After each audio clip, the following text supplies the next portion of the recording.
Hello everyone, my name is Kenton Kivestu. I'm an ex-BCG consultant, an ex-Googler, and the founder of RocketBlocks, an online platform that helps candidates prepare for case interviews.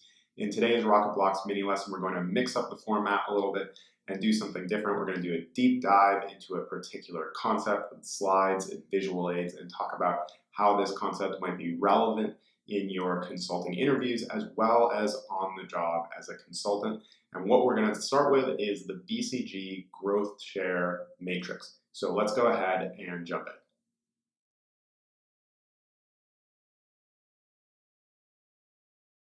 So let's talk about the growth share matrix.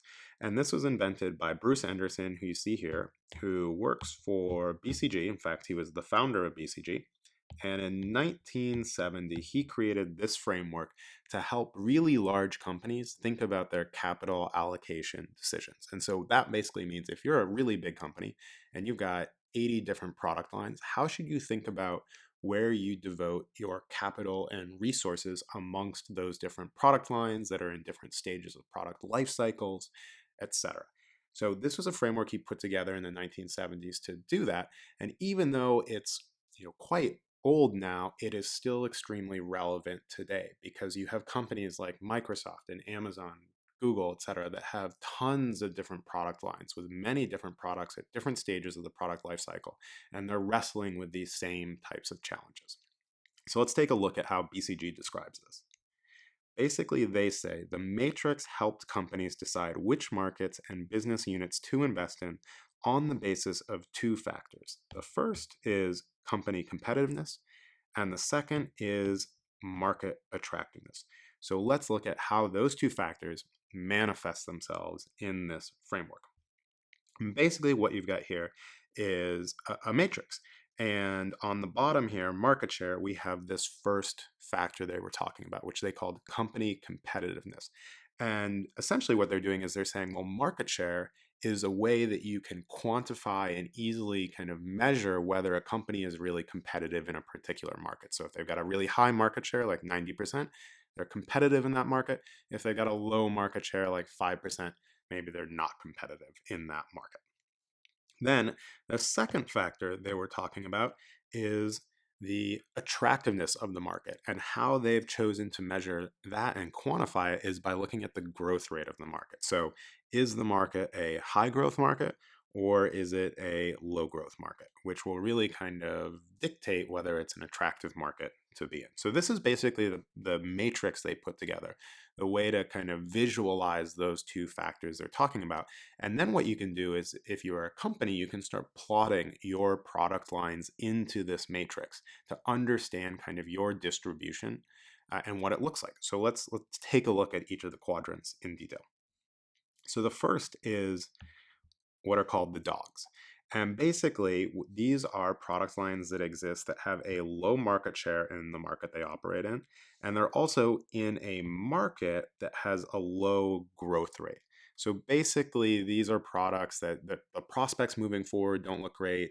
The current position in the market isn't particularly great. And so they'd be good candidates to divest or sell off to companies where they might have a better strategic fit, or maybe investors where this product line aligns with their portfolio, et cetera. They can combine it in a new way that brings more value to them than it does to the current company. So that's the first category. The second category is the question marks. So we're staying over here on the low market share side of the matrix. But we are now in a high growth market. And that's what makes these product lines a question mark, because the company has not yet established this product in the particular market. They have a low market share, but the market itself is very compelling. It's growing very, very quickly. And so that means that the company really needs to make a decision. Do you continue to invest heavily in this particular product line, or do you divest it off and focus your attention elsewhere? So that's the second category. Okay, now we're going to move on to the left side of the matrix, which is where a lot of the excitement is. So on the third category, we have our stars. And these are products or business units that have a high market share in the area that they operate in, and they are operating in high growth markets. So basically, if you've got a bunch of stars in your business, that's going to be a great place to be. You're going to be really happy because these are quickly growing markets, you've got a dominant position in them. That's just a very good mix of factors there working in your favor. So let's talk about the fourth category. The fourth category is the cash cows. And so we're still over here, we're talking about product lines or business units that have a high market share in the market they operate in, but the market itself has slowed down. The growth is slower. It might be a mature or stable market. And so the prospects aren't as great as your stars, which are in the fast growing markets. But they're called cash cows because likely they're throwing off a lot of cash. You've got a dominant market position in a stable market. So let's now take these different product lines and think about kind of the interplay between them and how this type of framework can help with capital allocation decisions. So we've got our matrix here.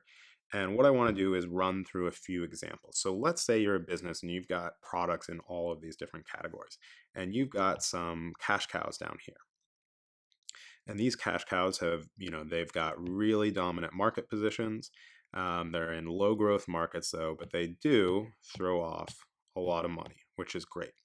So you could decide as a business to take the money that's being thrown off by your cash cows and directly invest it in your question mark products.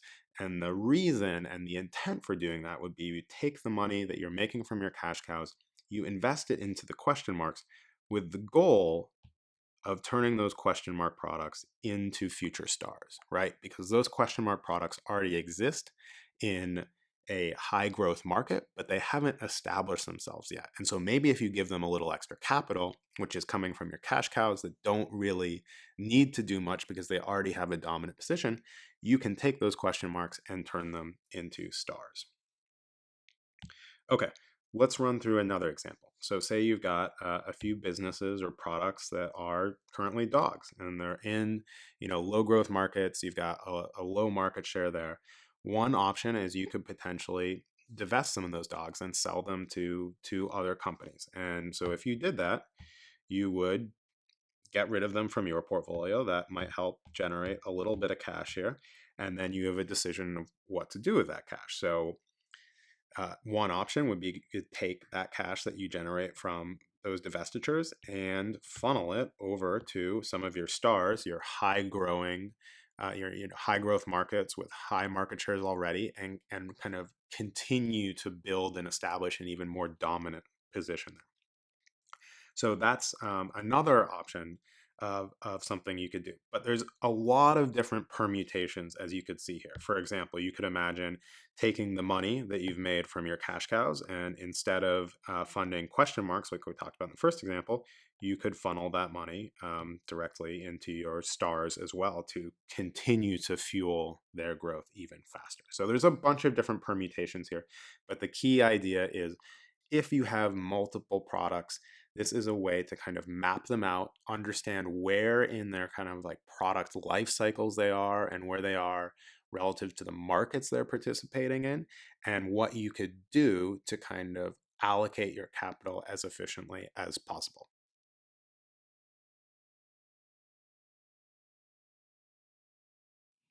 Okay, so one final thought I want to leave you with.